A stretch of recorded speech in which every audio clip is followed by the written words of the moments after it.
Does your background music start too suddenly and sound too loud? Do not worry. In this quick tutorial, you will learn how to fade in audio in CapCut Mobile for a smooth, professional sound. First, open your video project and tap on your audio track on the timeline to select it. Now, look at the bottom toolbar and tap on the fade icon. You will see two sliders, fade in and fade out. Simply drag the fade in slider to the right to make your sound start softly. Here is a quick pro tip: set the fade in duration to around 1.5 seconds. This is the sweet spot for clean background music and voiceovers. Do not forget to also drag the fade out slider slightly so your audio ends smoothly at the end of your video.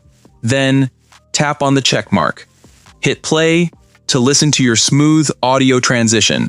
To continue learning from our full CapCut Mobile course, check the description box below.